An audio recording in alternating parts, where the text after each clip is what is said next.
Well, thanks to the band for letting us do that song this week. Those words speak to our desire in any friendship, in any relationship, that you know that you can count on that person.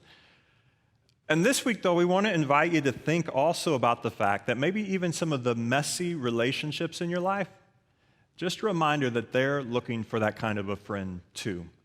Now, one of the lines that I love from the song is that we find out what we are made of when we're called to help our friends in need.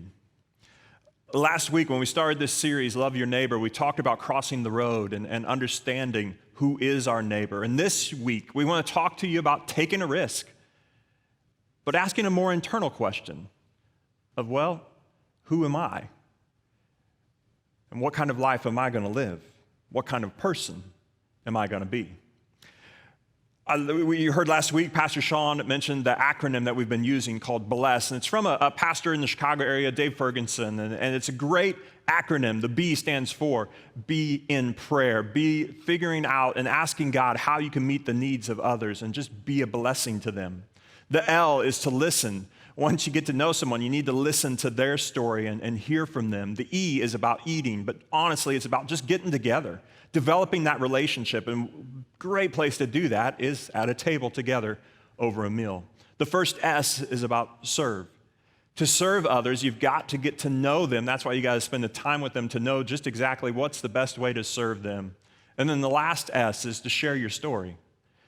You need to let them know why it is that Jesus has changed your life and be willing to do so. So if that is one of the ways that we can love our neighbor by blessing our neighbor, what does it look like when that neighbor, well, is a little messy? That in your desire to bless them, you have to deal with the fact that maybe it's a little more messy than you realized. Over here, I've got a blank canvas, and I've got an opportunity to do a little art for you. It's almost like going back to art school for me, but I'm just going to get a little creative here and see what I can do. That's not bad. That's not bad. How about filling a little bit of blue right here? Yeah, that's not bad. That's pretty good. I think a little red would be nice. A little red just brings everything to life. I'm sort of feeling it. Oh, I'm not sure where I'm feeling it, but I'm going to go right down in here. Oh, yeah, that's pretty good. That's pretty good. And you know, while I'm at it, it's just sort of fun to sometimes just get a little crazy with your paint, you know, and just sort of just go a little crazy with it all over as much as you can get it to go and just speckle it up with your great artistic abilities that I have. Oh, man. Let's be honest, that's actually quite a bit of a mess. It's not that impressive. It's not really that good. But what you need is for an artist to get their hands on something like this. I really need an artist to transform my mess. So I've invited my daughter Olivia to come join us. And kids, you may recognize her from Olivia's Doodles on Facebook and the different posting your parents have shown you. Or if you've been at the clubhouse, you've seen her throughout the weeks that you've been up there. Well, Olivia is an artist, and she's going to transform my mess into something beautiful. So while she's doing that, kids, I have some special instructions for you. So kids, you remember Pastor Sean was talking about having that piece of paper. Now, what I want you to do with the paper, if you're going to join Olivia in these artistic efforts, on the front of that paper, I simply want you to draw a person who is really mean. They're bad. And whatever details you come up with to describe that, I want you to draw it on that piece of the paper. And when you're done with that side, I want you to flip it over. And now you're going to draw the same person, but what they would be like if they were good. So that's your artistic assignment. Now, some of you are the builders today, and what we want you to do, you had those instructions to get the Legos, the blocks, the cups, whatever it is mom or dad came up with. I want you to literally take that container, maybe that you have them all in, and just dump it on the ground right in front of you. Make an absolute mess. Mom will love it. It'll be okay. I want you, if you got them all connected, I want you to go ahead and separate those Legos out. Just separate it out completely. And then what I want you to do while I'm talking is to simply build something, create something. using every piece of Lego, every cup, or every block that you have. We can't wait to see what you come up with at the end. Loving our neighbor. It can be pretty messy, especially depending on who the person is. And let's be honest, we know that neighbor goes beyond the person just across the street. It's sometimes for us that neighbor means our coworker. That neighbor may even mean our family member. And when you start thinking about the messiness, it can mean so many different people. But I want you to remember at the heart of our conversation today isn't asking that question of who is my neighbor. Today's question is all of asking ourselves, well, what kind of person am I? We're going to take time to talk amongst ourselves, whether it's in the room that you are in or maybe in the chat room. We've got two questions. The first one is for you to think back on your childhood of who was that one kid who was, they seemed maybe a little odd, a little strange. Maybe they were really mean. Maybe they were the neighborhood bully, and nobody liked them. Now, I want you to describe that person. However, if you're in the chat room, make sure you don't use any last names. But there's also a second question there that maybe will make the most sense to you, because maybe you are that person that we're describing. You know what it was to be alone. Maybe you were the mean kid. Maybe you were the person who was a little different, and nobody seemed to play with you. Why don't you describe to either the chat or those you're with what that felt like? Let's take a few moments and talk about these questions.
Well, today let's take a look into the Gospel of Matthew.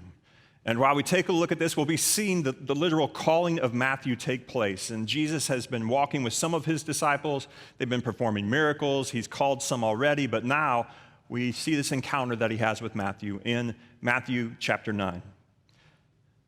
Take a look at verse 9. As Jesus went on from there, he saw a man named Matthew sitting at the tax collector's booth. "Follow me," he told him. And Matthew got up and followed him.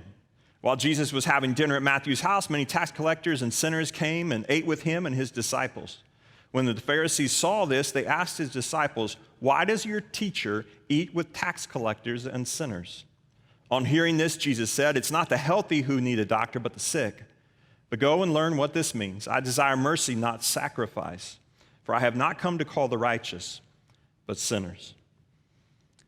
Let's go back to that first verse, verse 9. As Jesus went up from there, he saw a man named Matthew sitting at a tax collector booth. "Follow me," he told him, and Matthew got up and followed him. Let's try to understand a little bit more of the perspective of Matthew as a tax collector. If you didn't already know, it is a pretty despised profession. People, by seeing you and knowing what you do, already assume that they know exactly who you are, that they know exactly what you will do. They already know what your character is. They already know how you would treat them. It's all been established without you saying a word. As a tax collector, you would be considered a traitor. You would be considered corrupt. You're a traitor because you're working for the Roman government. And you are the one coming to collect the taxes from the Jewish people. And the Jewish people, well, they not only consider you a traitor, but they see you as corrupt, because these tax collectors, what they would do is that they would, well, take a little extra money off the top, ask you for more, and then pad their own pockets. In fact, your whole family would be considered disgraced because this was your profession. You were considered so sinful that people wouldn't even be seen with you out of fear of what it would do to their own reputation. So you can imagine that if there was an honest tax collector, that even he would be treated like an outcast. I mean, honestly, these guys were probably not even welcome within a synagogue, or what we would call church today. They wouldn't have been welcomed into that Jewish synagogue at all. And yet, Jesus stopped to talk to Matthew. And not only did he stop and talk to him, but he asked him, "Come, follow me." Loving your neighbor sometimes can be really messy. Showing that kind of love makes you wonder, what in the world does that look like? Well, I think Jesus is giving us a glimpse. Because when everyone else sort of viewed a guy like Matthew a certain way, Jesus saw him differently. And he said, "Come follow me." He was willing to love this neighbor even though it was messy. Who is your Matthew? Who is that person that maybe you have already decided in your mind what type of person that they are? You've already written them off. You've already decided what they will be like. You already have decided, honestly, how they would respond to Jesus if he said, "Follow me." But when we do that, it's like we've forgotten what happened to us. It's like we've forgotten what an encounter with Jesus can do in someone's life, how it can totally transform us and change us. What do you do with your Matthew? What do you do with your neighbor? Because we know in our own lives that Jesus can make a life different, that he can do something incredible. And if we're going to take loving our neighbor fully to heart and embrace all that it means, we have to let Jesus be our example. Because what did Matthew know? At that point, Matthew probably experienced religious people who showed him nothing but hate and distrust. But then Jesus shows up, and he shows him love. And Matthew responded to Jesus' love by making a life-changing decision. Who's your Matthew? Let's keep reading. I want you to go to verse 10. While Jesus was having dinner at Matthew's house, many tax collectors and sinners came, and they are with him and his disciples. It's a unique part of this set of scripture. And you find references in Luke, and you find a reference about this in Mark as well. But Matthew, you got to wonder if he's throwing a going-away party. And then I wonder, sometimes I overthink things, I get that, but when I read these scriptures, I sort of like to put myself in the story. I like to go into it and imagine what's taking place and try to figure out what people are thinking. And with Matthew, I wonder, is he so excited about meeting Jesus that he just wants to get some of his coworkers and friends to meet Jesus too? And then I start thinking, are there some tax collectors who are there? Well, they're simply there because they're hoping to schmooze the crowd, because maybe they can pick up his account since he's done, or maybe get his territory to collect taxes. And then I got to believe some of those tax collectors and sinners that gathered were just there out of raw curiosity. They wanted to see who this Jesus guy was. They wanted to hear what he had to say. Regardless of what brought them there, they are now sitting at the table with Jesus and his disciples. I think about that for a moment. Jesus and his disciples sitting at this table with these tax collectors and these sinners, sitting at the table with people that others had written off, sitting at the table with people that others had said they weren't good enough, sitting at the table with people that others had already predetermined their eternity. And yet, here they said, the sinners sitting at this table, they found a friend. You know, I can't help but imagine what it was like for Matthew.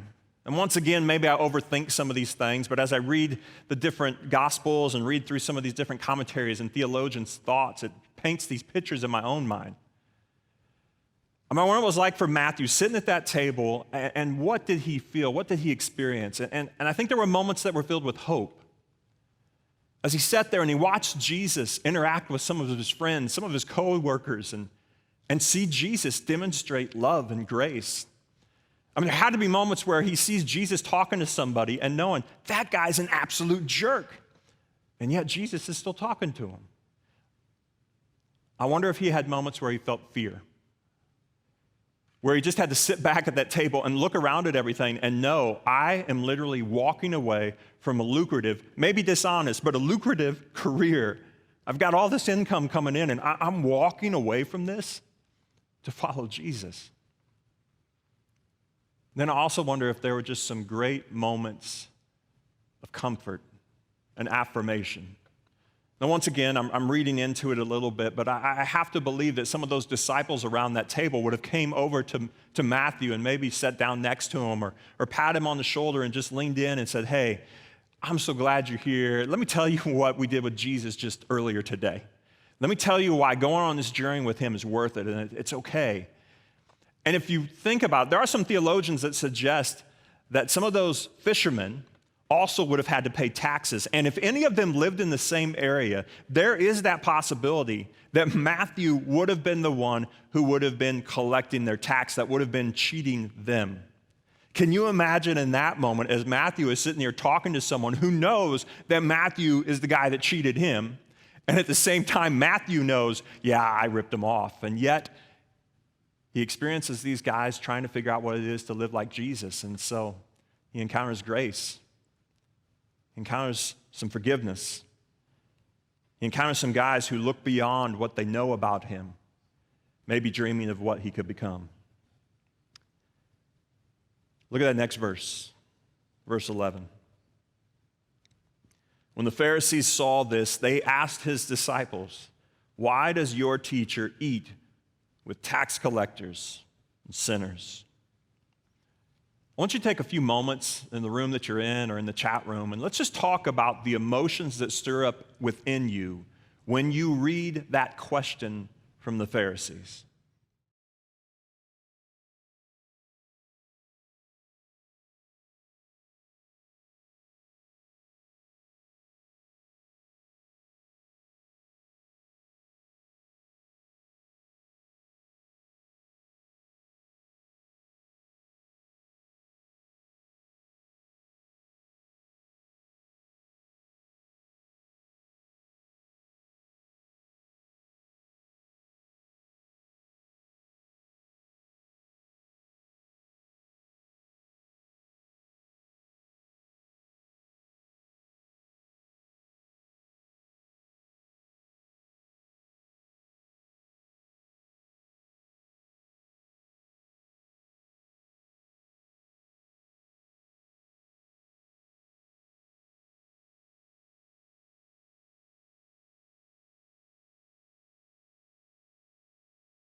So I see Jesus at that table with the disciples and the tax collectors and the sinners as this beautiful scene. But you really do get the idea that the Pharisees didn't see it that way. If anything, those words were filled more with accusations than anything. And the Pharisees were known for being extreme when it came to being separated from anything they considered unholy. So even if you barely resembled something unholy, they wanted nothing to do with you. And they really wanted Jesus to act like them and to think like them. But that was so far from what Jesus did. But honestly, how many times do we do that? Even within messy relationships, how many times, instead of submitting to Jesus and saying, okay, I want to be like you, I want to follow you, I want to trust you in the midst of this, sometimes we want Jesus to submit to us, to what we think, to what we want to do. Jesus did respond. Let's keep reading. You'll see it in verse 12. On hearing this, Jesus said, "It is not for the healthy who need a doctor, but the sick. But go and learn what this means. I desire mercy, not sacrifice. For I have not come to call the righteous, but sinners." Interesting metaphors and play on words that he uses here. When he mentioned that phrase of, hey, why don't you go relearn? Why don't you rethink what it means that I desire mercy more than sacrifice? It's sort of a jab at the Pharisees, more than likely, because they would know the scriptures. They would know that that was word spoken by the prophet Hosea. But in those words, he's basically saying, listen, I would rather you show mercy to these tax collectors and sinners than go focus on all of your spiritual rituals. I would rather see you in action than going through the religious mumbo-jumbo that they were doing. He was calling them out. Then he uses that language, which is also probably interesting for the Pharisees, when he says the righteous and the sinners. A Pharisee would never consider themselves a sinner, but when they would hear that word righteous, they probably had their own interpretation of it. Now, Jesus, based off other scriptures and other things that Jesus said, the idea of righteousness would be connected to us repenting and acknowledging that we need God. But for the Pharisee, it would be more of having a superiority complex, honestly. They would see that word of righteous as making them more superior than the sinner. But what Jesus is describing and really talking about with righteousness doesn't create a feeling of superiority. It should create a feeling of gratitude.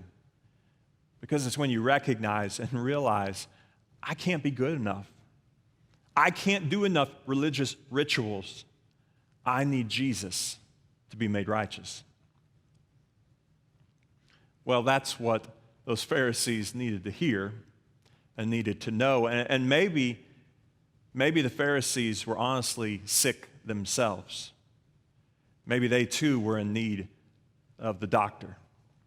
And there's some theologians that take that part of it and sort of push it back on the Pharisees a little more, saying, you know what, the Pharisees are really being bad doctors because they don't want to take care of the sick because they're afraid they might get infected. Or if they're around somebody that's unclean, that somebody might think less of them, or someone may come up with something to say about them that would be damaging to their reputation. In those moments, Jesus is really calling these guys out. But what he's also doing is laying out an example. That instead of hate, that instead of looking down on someone, that we see them with hope, that we offer compassion. There are very few times in my life where I feel like I have had a genuine encounter with God. And they're the kind of moments that I just don't forget.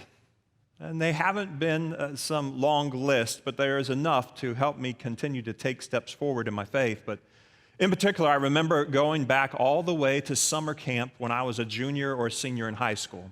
Now, it was church camp, but I had been going to this camp for over a decade.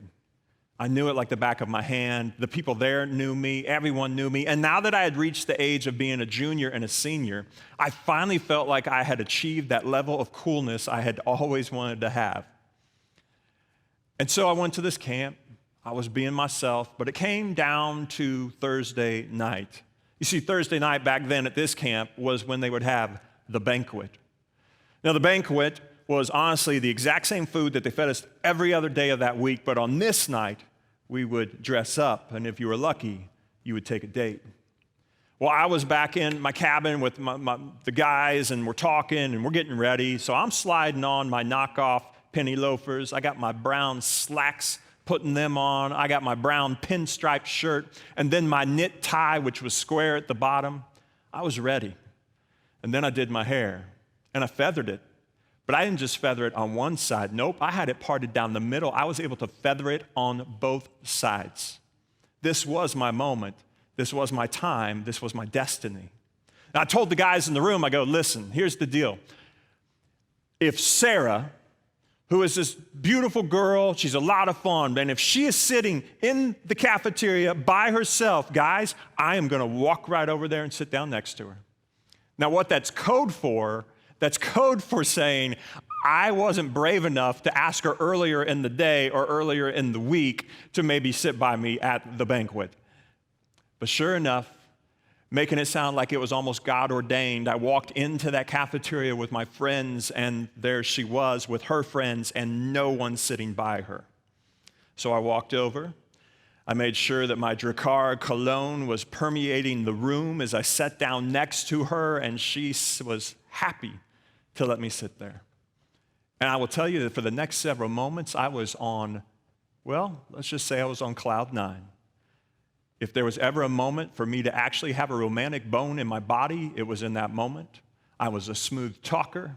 I had the feathered hair going back on both sides. I was a romantic champion.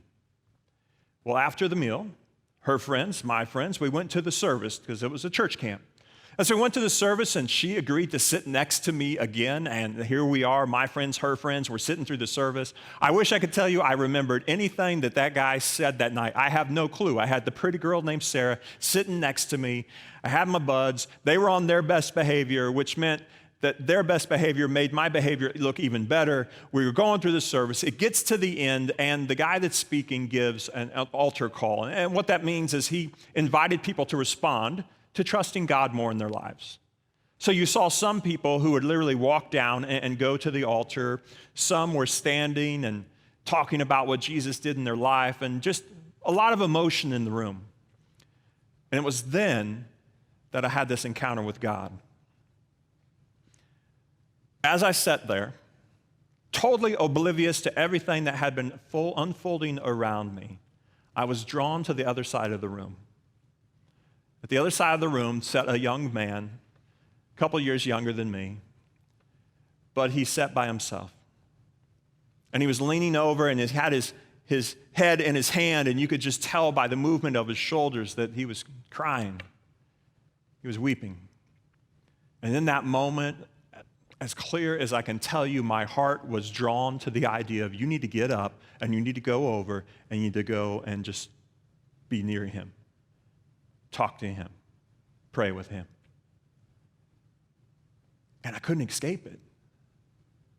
I mean, the conviction was so real, I couldn't get away from it. I'm sitting there, though, thinking, wait a second, what's Sarah going to think? What are my friends going to think? Because part of what I got to tell you about this guy that's sitting there over by himself is the uniqueness of who he is. He's a nice, well, actually, he wasn't nice. He was a guy who had to spend life with a disability that impacted his ability to walk. But what made it worse was that he had an edge to him. He had an edge to him that wasn't nice. In fact, he was pretty cruel to everyone else. He was just somebody that nobody wanted to be around. And yet here I am in this moment, listening to the Holy Spirit tell me I needed to go there. I remember battling the thought in my mind, trying to convince God that I didn't want to blow this with Sarah, and I didn't want my friends to think anything, and who knows what everyone else would think, because I had finally reached this level of coolness. What would it be like for me to do this? And then my brain went even another direction of wondering, well, now everybody's going to think if I do go over there that I'm just trying to be good, and I'm trying to do it for my own image. And then finally, I just stood up without explaining to my friends or explaining to Sarah. I just went. And I remember sitting down next to him, and I put my arm around his shoulder and tried to talk to him and prayed with him. And if you're expecting this to be a kind of story where when I got done praying, he was miraculously healed and stood up, that didn't happen. And he's not some famous person now that I can connect with. The reality is, I don't know even where he's at. But I know in that moment, I had an encounter with God that was more for me than just wondering who my neighbor was. It was about me asking myself, what kind of person do I want to be? Who am I really? I had to get up. I had to go not across the road, but across the aisle. And I had to take that risk. Regardless of what everyone else thought, as a young high school boy, I had to go and be obedient to what the Spirit was leading me to do.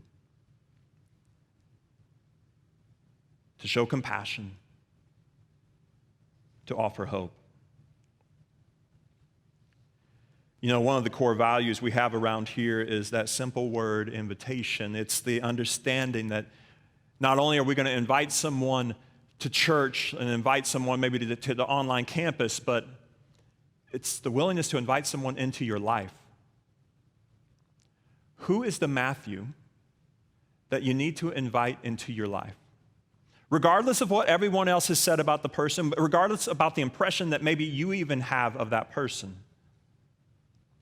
will you walk in such a way, will you walk out your faith in such a way that you'll be so sensitive to the Spirit that when He leads you to interact with a Matthew that everyone else would typically reject, that you don't, that you respond? In the messiness of all that, I do want to say this: maintain boundaries. There is the reality of toxic relationship and toxic people. But what I want to tell you is that it is possible to take a risk and maintain healthy boundaries. You can do both. Jesus sat at this table with sinners and tax collectors.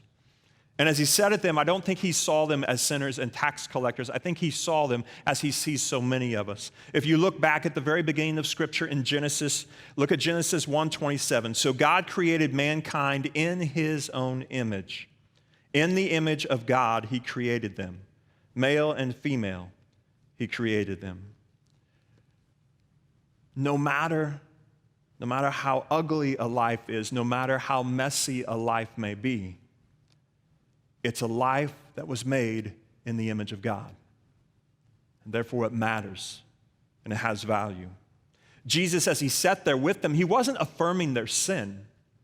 If anything, He was lovingly restoring the image of God that had been marred by sin. And He invites us to be a part of this too. Now, you are not Jesus, I am not Jesus.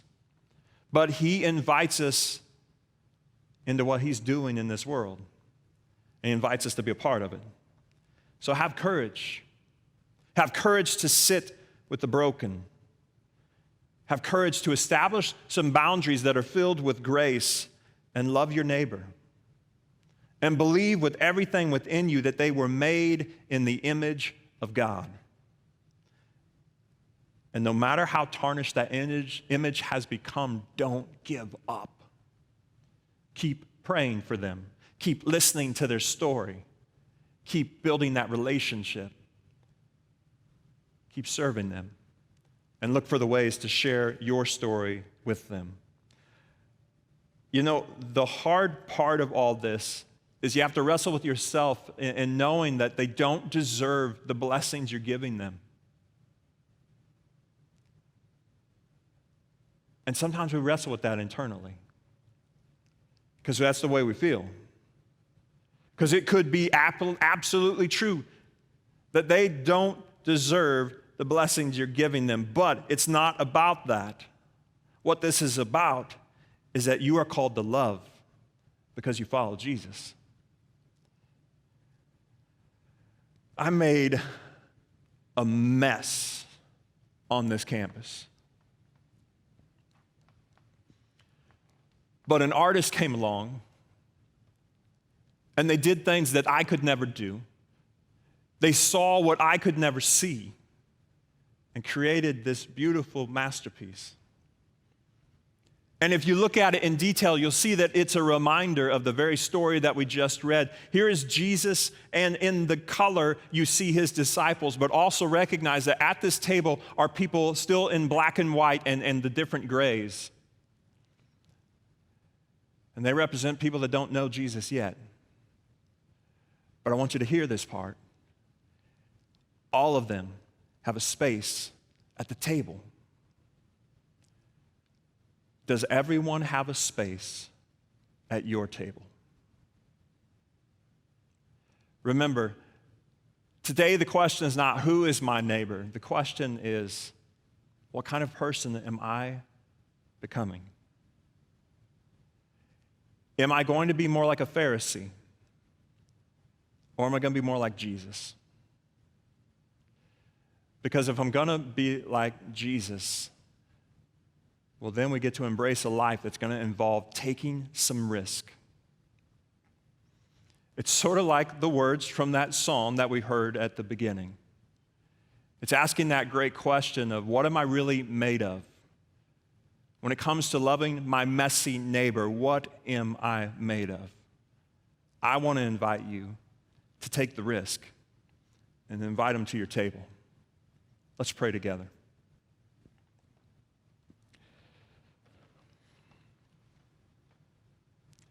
Jesus, I got to be honest that as I preach this, there are times where I preach and I am so confident because I'm living it out, but this is one of those times where I preach and realize I'm still on the journey of this myself. So as I pray right now, God, I not only pray for those who are watching this, but I pray for myself. Who I want to be is like you. Who I want to be is like you. So God, in the messiness that some of loving my neighbor can bring into my life, I just pray to have a heart like you, to have wisdom like you, to respond like you, to have compassion, to show love,